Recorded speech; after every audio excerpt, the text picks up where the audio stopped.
In this episode, I'm going to start telling you something about myself that I hope will inspire other people interested in becoming computer scientists and maybe even writers of technical books and articles. I have always had a passion for computer science. I still remember, as if it happened yesterday, while I was in the kitchen with my mother in the early 70s, when we lived in Montanaro, a village in the province of Turin. There was the news on the radio, and one of the reports that aired was about computers starting to develop.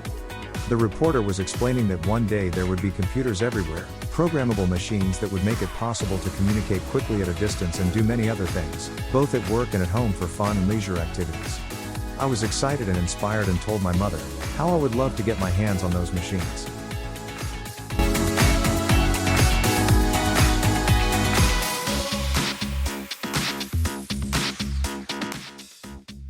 In high school, we had hours dedicated to using accounting machines. Nothing to do with computers, they were practically mechanical in operation, but the technician in charge of them saw my interest, so he gave me a few computer books from the school library. So I started learning about memories, ferrite cores, flip-flops, punch cards. I was becoming more and more convinced of what I wanted to do in the future.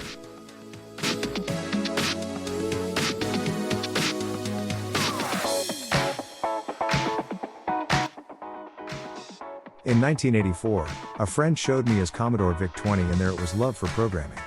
It cost 199,000 lira, practically 100 euros today, and had only 3.5 kilobytes of memory and a cassette recorder to save and retrieve programs. The following year, when I left for the Naja, I spent part of my free time studying programming, trying to write some little programs to insert in the VIC-20. Someone in the brig used a Commodore 64 to organize the work.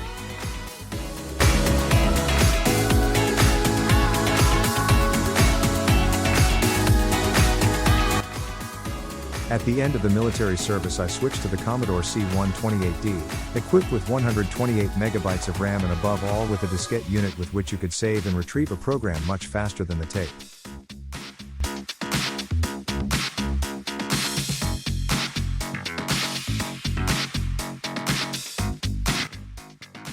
At that time, I used to buy a lot of programming magazines and enter as many programs as I could by hand, hours and hours of typing codes like there was no tomorrow.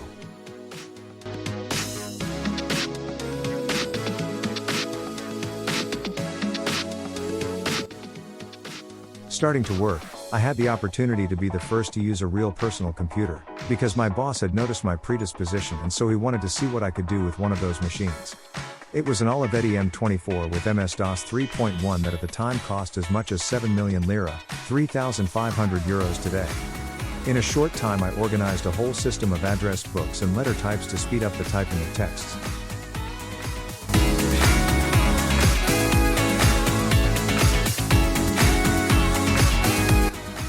From then on, it was a crescendo of power, with new machines and new software, until in 1992 I bought an IBM PS/1 with Windows 3. Home. The growth in machine power and possibilities increased my desire to expand my knowledge. At the end of 1994, I enrolled in a programming course. In the end, the course was not so good. The machines were a bit old and the code was not very optimized, but this allowed me to participate and win a competition for technical assistant of SET. At the SET, I was involved in programming an internal management system, assisting the hospital computers and installing some local networks or connections to the central AS/400.